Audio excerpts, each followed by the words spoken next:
Hey, real quick before the video starts, we're going to kind of jump off the script here. And I just want to say thank you guys so much for all the support and reaching 100 subscribers. I never thought that things would take off like they did. And seeing all the support in the comments and the likes everybody leaves, it just warms my heart.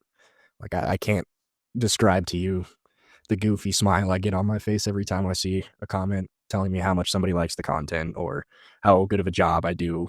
So I really appreciate you guys so much. Enough gushing from me, though. Let's get into the video. Welcome to the 100 subscriber special. Today, we are going to be covering the Twister. Oh no. I gotta go call Glenn Powell. Roll the clip.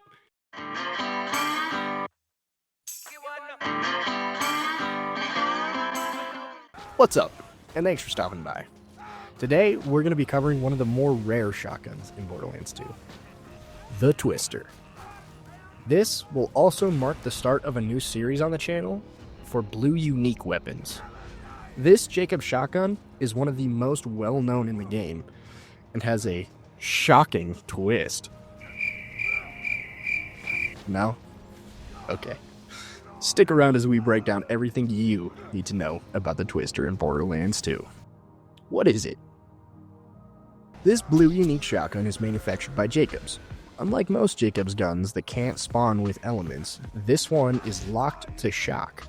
The Twister is unique in another way though.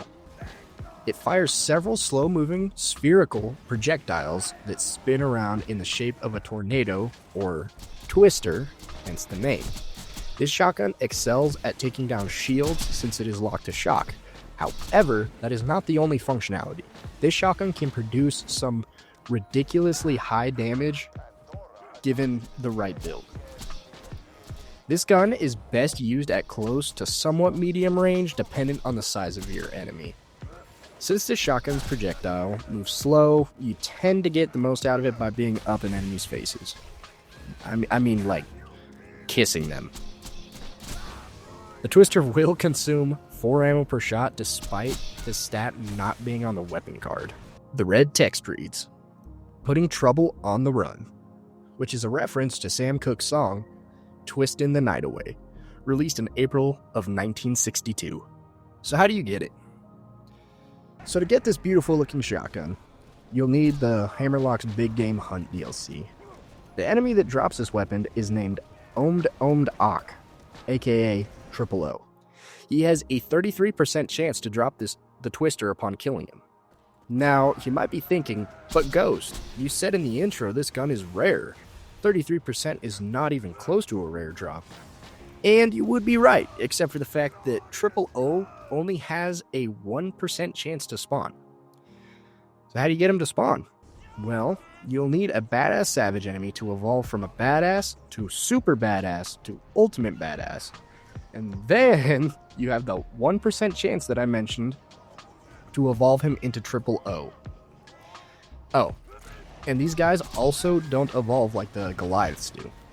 You'll need a Witch Doctor enemy present to do this. If they attempt to evolve a third time, but appear to have hearts or healing above their heads, this means they will not evolve. The best way I found is to pay the 98 Iridium at the 4 totem poles around the Hunter's Grotto map that are used to spawn Deciduous. Once deposited, you can make your way back to the beginning of the Hunter's Grotto map and find a lever that once pulled will spawn 3 waves of enemies. On the 3rd wave, you will have 3 badass savages spawn and 2 witch doctors. Circle them in a boat until the 3rd evolution, and if they all have the hearts, you can use the boats to quickly teleport away and wait for them to despawn, and teleport back after a few seconds to retry. Now, let me paint you a picture of how my farming went for this thing. My first attempts to get Triple O to spawn worked very well. Like, almost too well. I got one to spawn, and upon killing him, he didn't get a drop. A couple minutes later, he spawned again, and he dropped me the Twister. Keep in mind, this was all in the first 20 minutes, so I thought this was going to be a lot easier than it was. Seems kind of lucky, right? Well, I didn't stop there. No. I wanted 2. One for each hand. And so began the streak of bad luck. I farmed this thing for hours and hours, which can be very boring considering you don't actually get to kill anything. I even got a world drop storm to drop before I got a triple O to spawn again. If the internet isn't lying to me, this is a 1 in 10,000 chance for a pearlescent to drop from a common enemy. However, I could be wrong, so correct me in the comments below. But finally, he spawned again, and he graciously dropped my second twister. I would like to say sorry for how long this section was, but I can't stress enough that this farm will take you a while if you're looking for a perfect drop. Best parts. So, the twister excels most with gauge, in my opinion, so that's kind of what this is going to be based off of. The best prefix is widely accepted as the Rustler's prefix, giving this weapon a higher projectile count. The grip is kind of a little more debatable, but having a Jacob's grip will give it increased weapon damage at the cost of fire rate, reload speed, and recoil. The matching grip, however, gives you a bonus that increases reload speed and magazine size. This works fantastic with Salvador's money shot skill. However, you could argue that on gauge, you want a lower magazine size due to being able to stack Anarchy quicker. For the stock, Hyperion tends to be the best for most shotguns since it increases accuracy and recoil recovery, although since this weapon has a really low fire rate, the recoil recovery isn't really as necessary. Best Vault Hunter.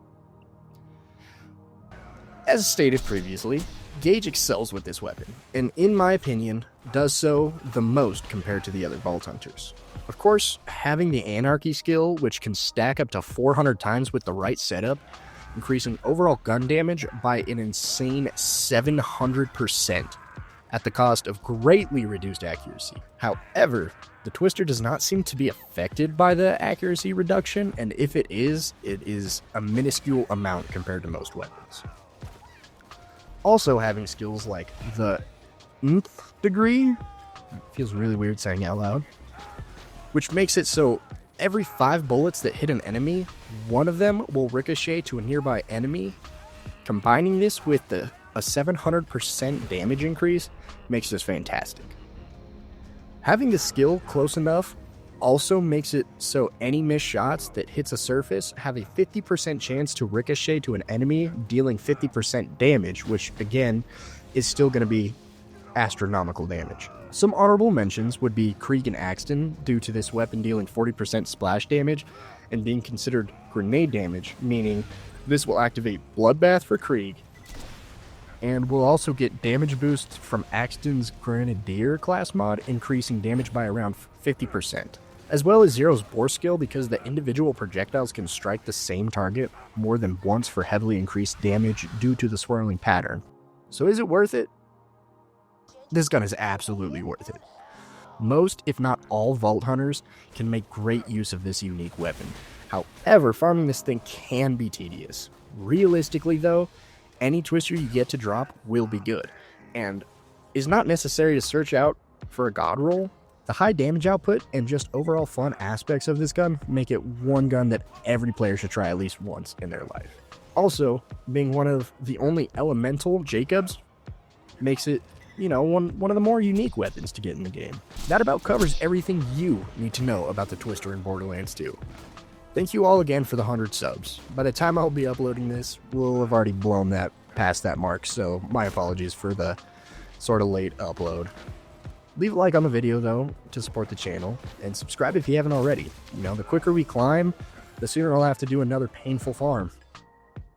Also, comment down below what gun you'd like to see me do next. Until next time, happy hunting.